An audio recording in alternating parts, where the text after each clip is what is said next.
जय जिनेंद्र भाई साहब, आपने पूछा कि व्याप्ति क्या होती है, उसका क्या स्वरूप है, उसके कितने भेद हैं, समव्याप्ति और विषम व्याप्ति क्या होती है। तो देखिए कि वास्तव में व्याप्ति एक बहुत ही गूढ़, गंभीर परंतु अत्यंत प्रयोजनभूत और महत्वपूर्ण विषय है। और मेरी दृष्टि में आज के समय में इसके जानकार, पूरी तरह व्याप्ति को जानने वाला व्यक्ति इस समय 2-4 कोई मुश्किल से होंगे, ऐसा मुझे लगता है। क्योंकि व्याप्ति का स्वरूप बहुत व्यापक है। फिर भी जैसे 2-4 मोटी मोटी बातें कहने की कोशिश करता हूँ। व्याप्ति वास्तव में एक नियम है जो साध्य और साधन के बीच में होता है। साध्य और साधन में जो साहचर्य लक्षण नियम होता है उसे व्याप्ति कहते हैं।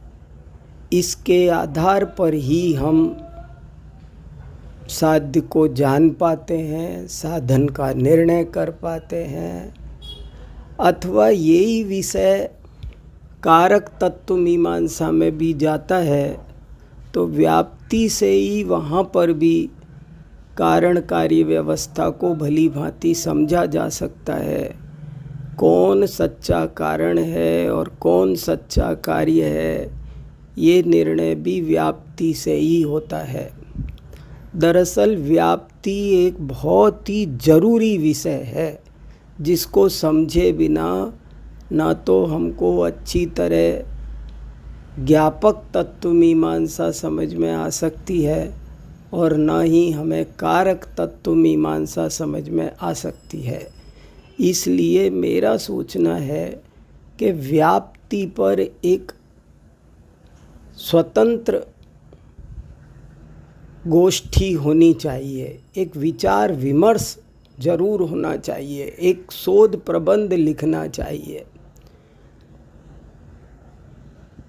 व्याप्ति के संबंध में जैसे कि कुछ लोग कहते हैं कि व्याप्ति के 2 भेद हैं, अन्वय व्याप्ति और व्यतिरेक व्याप्ति। सो वास्तव में ऐसा नहीं है। ये व्याप्ति के 2 भेद नहीं हैं, अन्वय और व्यतिरेक, बल्कि ये व्याप्ति के 2 पक्ष हैं, 2 पहलू हैं। जैसे एक दीवार के 2 भाग आगे पीछे होते हैं, ऐसे ही व्याप्ति एक है। व्याप्ति नामक पक्षी के 2 पंख हैं, अन्वय और व्यतिरेक। दोनों मिलकर के व्याप्ति बनती है, एक से व्याप्ति नहीं बनती है। ऐसे ही बहुत से लोग कहते हैं कि व्याप्ति अविनाभाव का दूसरा नाम है, पर ये भी वास्तव में सही नहीं है। व्याप्ति अविनाभाव के कारण बनती है। अविनाभाव कारण है और व्याप्ति कार्य है, पर ये दोनों को एक कहना बहुत स्थूल कथन है। जो व्यक्ति व्याप्ति को नहीं जानता है वो तर्क को नहीं जानता, और फिर सारा ही दर्शन का महल धराशायी हो जाता है। क्योंकि व्याप्ति के ज्ञान का ही नाम तो तर्क है। जिसे व्याप्ति नहीं आती उसे तर्क नहीं आता, जिसे तर्क नहीं आता उसे अनुमान नहीं आता। तो सारा का सारा तत्वज्ञान, दर्शन शास्त्र पतित हो जाता है। इसलिए व्याप्ति पर सर्वप्रथम विशेष ध्यान देना चाहिए और उसका गहरा अध्ययन करना चाहिए। व्याप्ति के दो भेदों की बात आपने पूछी, समव्याप्ति और विषम व्याप्ति।